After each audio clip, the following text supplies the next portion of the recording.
చండీ ఉపాసనా విధానాన్ని తీసుకున్నట్లయితే మనం మొట్టమొదట చండీ దేవత యొక్క తత్వం గురించి తెలుసుకోవాలి. కలియుగంలో తొందరగా సిద్ధించేది ఇద్దరు దేవతలు, ఒకరు వినాయకుడు, ఇంకొకరు ఆంజనేయ స్వామి, అలాగే చండీ. చండీ అంటే ఎవరో కాదు, ఆదిపరాశక్తి యొక్క ఉగ్రమైన స్వరూపమే చండీ అంటారు.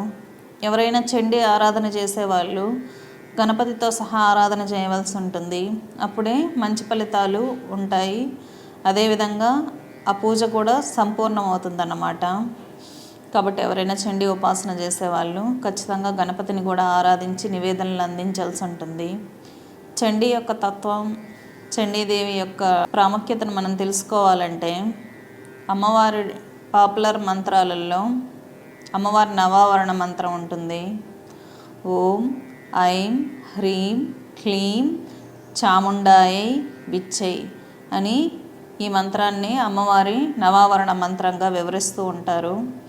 ఈ మంత్రంలో మొదటి బీజాక్షరం సరస్వతి బీజం ఐం, తర్వాత హ్రీంకారం మహామాయ బీజం క్లీం, క్లీంకారాన్ని కృష్ణుడు, కాళీ, రాజమాతంగి యొక్క బీజంగా మనం బీజాక్షరాలకు సంబంధించినటువంటి గ్రంథాలు చూసుంటాం. చాముండాదేవి అంటే చండముండాసురుల్ని సంహరించినటువంటి దేవత. విచ్చై అంటే రక్షణ కవచం అని అర్థం.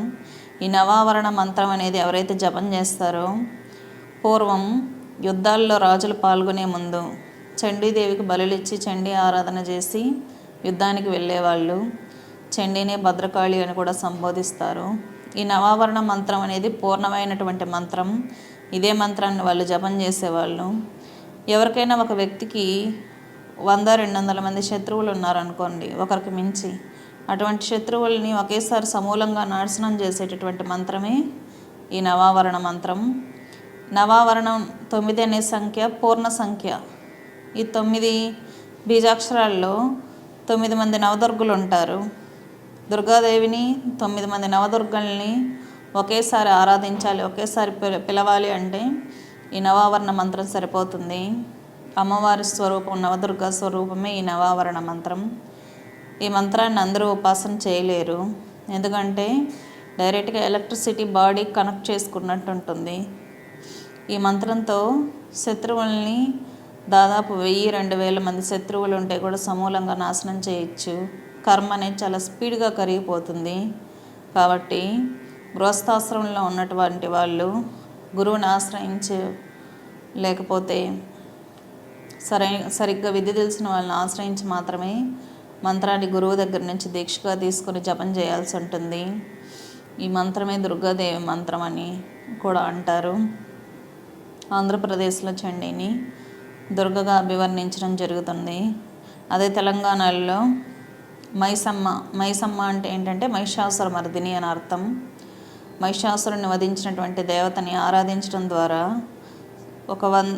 చాలామంది శత్రువుల్ని ఒకేసారి నిర్మూలించే పద్ధతి ఉంటుంది. అందులో ఆకర్షణ బీజం, సరస్వతి బీజం కూడా ఉన్నాయి. కాబట్టి ఈ చండీదేవిని మహాకాళి, మహాలక్ష్మి, మహాసరస్వతిల్లో శుంభనిశుంభులను వధించినటువంటి చండీ స్వరూపాన్ని శ్రీ మహాసరస్వతిగా కూడా అభివర్ణించడం జరుగుతుంది. అందుకే విజయవాడ కనకదుర్గకి నవరాత్రి అలంకారాలు చేసేటప్పుడు మొదటి 3 రోజులు శ్రీ మహాసరస్వతిగాను, మధ్యమ కల్పంలో ఉన్నటువంటి 3 రోజులు శ్రీ మహాలక్ష్మిగాను, చివరి 3 రోజులు శ్రీ మహాకాళిగాను పూజించడం అనేది జరుగుతుంది. 3 దేవతలు ఒకే మంత్రంలో ఉన్నారు. అదేవిధంగా 9 మంది నవదుర్గలు ఈ మంత్రంలోనే ఉంటారు. కాబట్టి 9 మంది దుర్గాదేవుల యొక్క అనుగ్రహం కలగాలి అనుకుంటే ఈ మంత్రాన్ని జపించినప్పుడు ఆకర్షణ శక్తి, సంపద, శత్రువుల్ని సమూలంగా నిర్మూలించడం, లీడర్షిప్ క్వాలిటీస్ అనేది ఉంటాయి. ఎందుకంటే ఈ మంత్రం రాయల్ మంత్రం. అంటే ఈ మంత్రం ఎవరినైతే జపిస్తారో సింహం మీద స్వారీ చేస్తున్నటువంటి అమ్మవారికి గుర్తు, త్రిశూలం ధరించినటువంటి అమ్మవారికి. కాబట్టి అడవిల్లో సింహం అనేది రాజు కాబట్టి ఆ విధంగా 10 మందిలో లీడర్గా మిమ్మల్ని నిలబెట్టాలనుకుంటే ఈ నవావరణ మంత్రాన్ని ఉపాసన చేయాల్సి ఉంటుంది. సరిగ్గా గురువును ఆశ్రయించి దీక్షగా తీసుకునే మంత్రాన్ని ఉపాసన చేయండి. దుర్గాదేవి అనుగ్రహం కావాలన్నా, నవదుర్గలందరినీ ఉపాసన చేయాలని చాలామందికి కోరికగా ఉంటుంది. అటువంటి వాళ్ళు ఈ మంత్రంతో అభిషేకాలు చేసుకోవచ్చు, అర్చన చేసుకోవచ్చు, హోమం కూడా చేసుకోవచ్చు. ఎవరికి వాళ్ళు హోమాలు చేసుకునేటటువంటి పద్ధతి ఉంటుంది. కాబట్టి సరైన గురువుని ఆశ్రయించి మంత్రాన్ని దీక్షగా తీసుకోండి.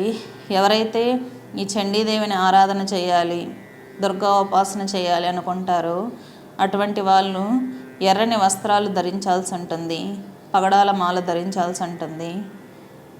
అమ్మవారికి ఎర్రని పుష్పాలు, పుల్లటి నైవేద్యాలు, ఘాటుగా ఉన్నటువంటి నైవేద్యాలు సమర్పణ అనేది చేయడం జరుగుతుంది.